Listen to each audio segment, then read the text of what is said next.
कहानी की शुरुआत में हम कुछ अमेरिकी फौजियों को देखते हैं जो एक खास मिशन पर जा रहे थे। चारों ओर सन्नाटा था, पर अचानक उनकी नजर एक आदमी पर पड़ी जिसके पास एक बॉम्ब था। उन्होंने तुरंत उसे घेर लिया और कुछ ही पलों में उसे गोलियों से भून दिया। इसके बाद फौजी जेक ने कर्नल मेसन को उस आदमी और बॉम्ब की खबर देकर बॉम्ब को डिफ्यूज करने की इजाजत मांगी। हालांकि मेसन ने उसे इजाजत नहीं दी, लेकिन जेक ने फिर भी बॉम्ब की तार काट डाली। उसी पल वहां एक दूसरा बम धमाका हुआ जिसमें कई फौजी मारे गए। जल्द ही चारों ओर से आतंकी बाहर आए और उन्होंने अमेरिकी फौजियों पर गोलीबारी शुरू कर दी। चारों ओर अमेरिकी फौजी मर रहे थे और अब सिर्फ जेक और मेसन ही जिंदा बचे थे। अचानक जेक को भी गोली लगने वाली थी, पर मेसन ने ऐन वक्त पर उसकी जान बचाई। तभी वहां एक हेलीकॉप्टर आया और उन्हें सुरक्षित जगह पर ले गया। इस घटना के 5 साल बाद जेक अब एक आम आदमी की जिंदगी जीने की कोशिश कर रहा था। उस घटना का जेक के दिमाग पर बहुत गहरा असर हुआ था, जिस वजह से उसे हर रोज काफी दवाइयां लेनी पड़ती थी।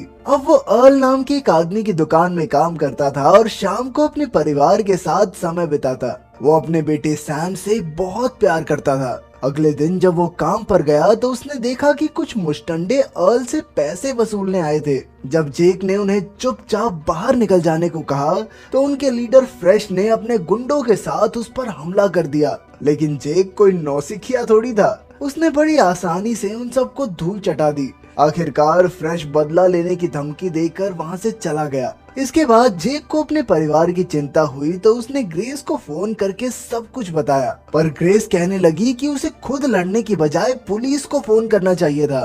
खैर, फिर शाम को जब वो घर लौटा तो उसने फ्रेश की गाड़ी देखी। तभी फ्रेश ने कहा कि मेरा बदला पूरा हुआ और तुरंत वहां से फरार हो गया। अब जेक तुरंत अपने घर में घुसा, लेकिन वहां का मंजर देखकर उसके पैरों तले जमीन खिसक गई। उसकी पत्नी और बेटे की लाश जमीन पर खून से लथपथ पड़ी थी और बेचारा जेक उसी वक्त फूट फूट कर रोने लगा। कुछ ही देर में पुलिस ने वहां आकर जेक से पूछताछ की, लेकिन वो अपना ट्रक लेकर निकल गया। अचानक उसे एक क्लब के बाहर फ्रेश की गाड़ी दिखी और वो बंदूक लेकर अंदर घुस गया। तभी उसने अंधाधुंध फायरिंग शुरू कर दी और फ्रेश की पूरी गैंग को मार डाला। अब फ्रेश की बारी थी, लेकिन फ्रेश कहने लगा कि उसके पास जेक के परिवार को मारने के अलावा और कोई चारा नहीं था। लेकिन जेक ने उसकी एक ना सुनी और उसे जान से मार डाला। इसके 5 महीने बाद अब जेक जेल में था, लेकिन अपनी बीवी बच्चे की मौत के बाद उसकी दिमागी हालत और बिगड़ चुकी थी। एक दिन अचानक जेक से मिलने मेसन आया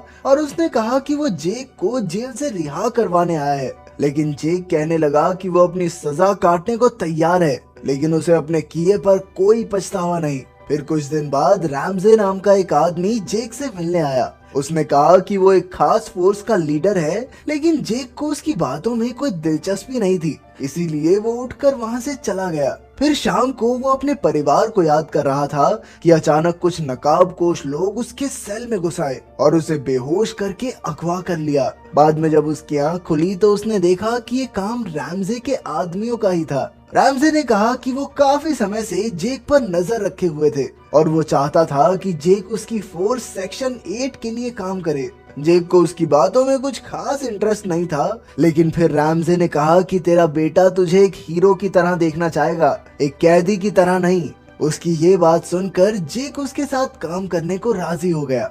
इसके बाद रैमजे ने जेक को एक नया बैंक अकाउंट, घर, गाड़ी और एक झूठी कहानी दी, क्योंकि बाकी दुनिया के हिसाब से वो अब मर चुका था। फिर रैमजे वहां से चला गया और बाकी टीम ने जेक की परीक्षा ली। एजैक्स ने उसे धक्का देकर उस पर हमला करने की कोशिश की तो जैक ने भी डटकर उसका सामना किया और आखिरकार वो एजैक्स को एक पेन से हमला करके मारने ही वाला था कि अचानक उसके सामने उसके परिवार की झलक आ गई और वो वहीं रुक गया। कुछ समय बाद जेक और म्यूलर अपने पहले मिशन के लिए निकले। उनका मिशन था कैस्टिलो नाम के एक आदमी को मारना जो हथियार बेचने का गैर कानूनी काम करता था। अब वो काफी खतरनाक हथियार रशियंस को बेचने वाला था, लेकिन उन्हें इससे पहले ही कैस्टिलो और उसके आदमियों को मारना होगा। शाम को वो दोनों मेक्सिको पहुंचे, जहां कैस्टिलो अपने अड्डे पर रशियन माफिया से डील करने वाला था। उनके आते ही जेक ने चुपके से एक गार्ड को मार डाला, लेकिन इस आवाज से दोनों गैंग्स को लगा कि सामने वाले उन पर हमला करने वाले हैं। जल्द ही बात बहसबाजी से बढ़कर गोलीबारी तक आ गई।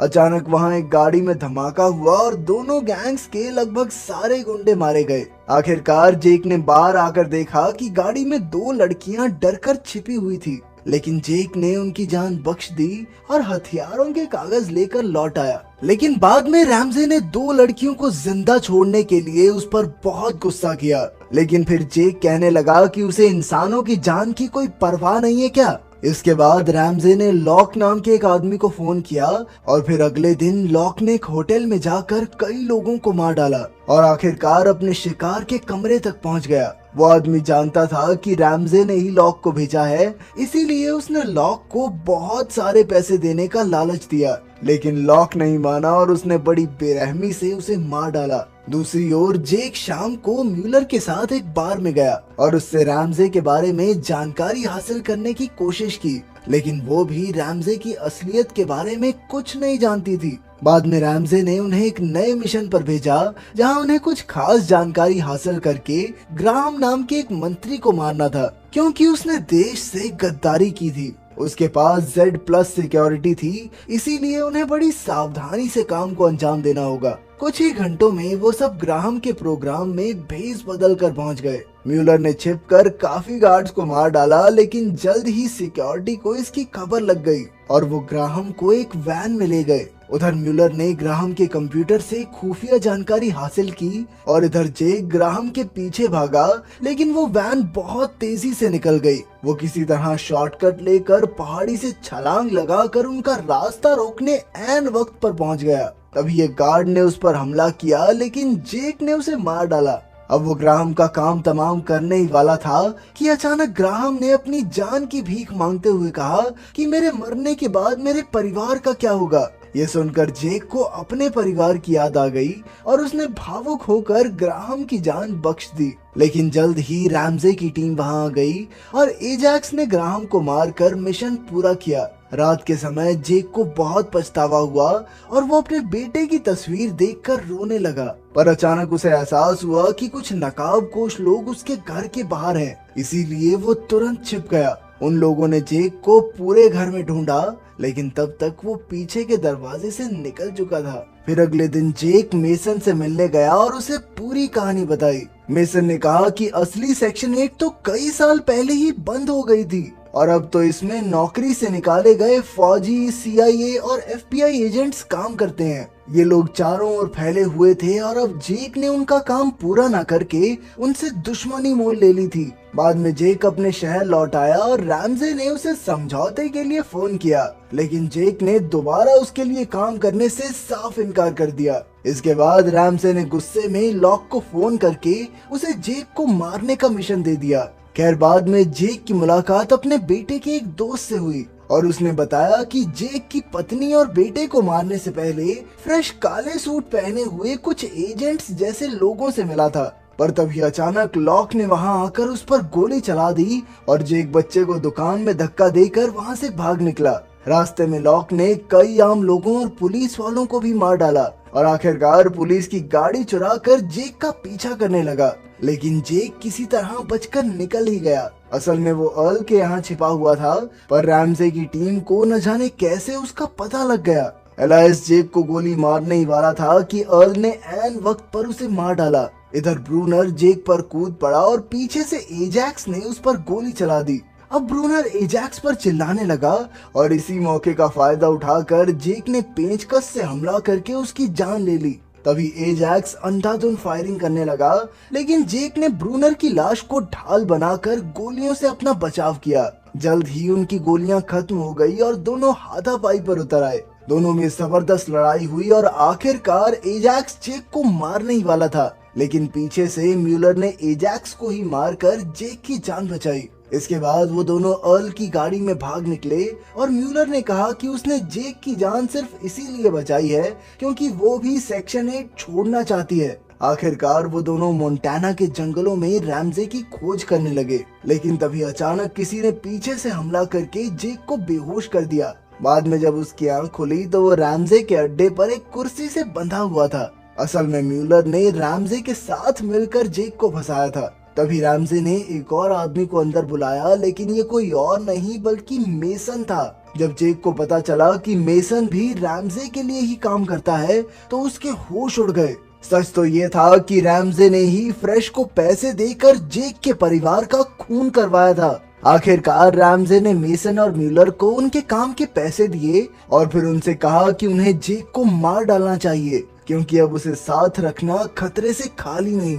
मेसन भी राजी हो गया और वो जेक के कमरे में गया, लेकिन वहाँ अचानक उसने जेक को रिहा करके बताया कि असल में वो सेक्शन 8 को खत्म करने के मिशन पर है, इसीलिए उसे रैमजे से दोस्ती का नाटक करना पड़ा। अब वो चाहता था कि जेक भी इस काम में उसकी मदद करे। इसके बाद उसने अलार्म बजा दिया और गार्ड्स कमरे में घुस आए, पर उन दोनों ने मिलकर सबको मार डाला। जल्द ही वो गोलीबारी करते हुए रैमजे तक आ पहुंचे, पर तब तक रैमजे म्यूलर के साथ कहीं छिप गया और वो जेक को पैसों का लालच देने लगा, लेकिन जेक ने गुस्से में उस पर गोली चला दी। फिर रैमजे कहने लगा कि भाई मेरी कोई गलती नहीं है, ये सब मेसन का किया धरा है, पर जेक को उस पर यकीन ही नहीं हुआ। इन्हीं बातों में अचानक म्यूलर ने जेक पर गोली चला दी, पर तभी मेसन अपने दोस्त की जान बचाने के लिए बीच में आ गया। जेक ने तुरंत मेसन को बचाने की कोशिश की, लेकिन मेसन कहने लगा कि उसकी जान से ज्यादा जरूरी ये मिशन है, और कुछ ही पलों में उसने वहीं दम तोड़ दिया। अब म्यूलर ने फिर से उस पर हमला किया और दोनों में जबरदस्त लड़ाई शुरू हो गई। अचानक म्यूलर ने जेक के कंधे में चाकू घोंप दिया, लेकिन जेक ने इसी चाकू से उसकी हत्या कर दी। इसके बाद उसने बाहर निकल कर देखा कि रैमजे गाड़ी में भाग गया था। जेक भी उसके पीछे हो लिया और दोनों पागलों की तरह गाड़ी भगाने लगे। अचानक रैमजे का ध्यान भटका और उसका एक्सीडेंट हो गया। जेक उसके पास आया और रैमजे को गोली मारकर उसने मेसन के शुरू किए हुए इस मिशन को पूरा किया। फिर शाम को जनरल सेवॉय जेक से मिलने आया। असल में मेसन सेवॉय के लिए ही काम करता था। सेवॉय ने जेक की काबिलियत देखकर उसे पुलिस में नौकरी का ऑफर दिया, लेकिन जेक ने कहा कि अब उसके पास लड़ने की कोई वजह नहीं है। आखिरकार वो घर आ गया, लेकिन वहाँ लॉक उसका इंतजार कर रहा था। वो अपना अधूरा मिशन पूरा करने आया था। जल्द ही दोनों एक दूसरे पर चाकू से वार करने लगे। लड़ाई के दौरान लॉक ने अचानक जेक को जमीन पर फेंका और जेक ने तुरंत अपनी बंदूक उठाकर लॉक को मार डाला। अगली सुबह जेक सब कुछ छोड़ छाड़ कर एक बस में बैठकर निकल पड़ा, पर तभी उसकी नजर एक माँ पर पड़ी जो अपने बेटे के साथ खेल रही थी। उसे देखकर जेक को अपना परिवार याद आ गया। उसने सेवॉय को फोन करके कहा कि वो नौकरी करने के लिए तैयार है, क्योंकि जैसा उसके परिवार के साथ हुआ, अपनी निगरानी में वो किसी और के साथ वैसा नहीं होने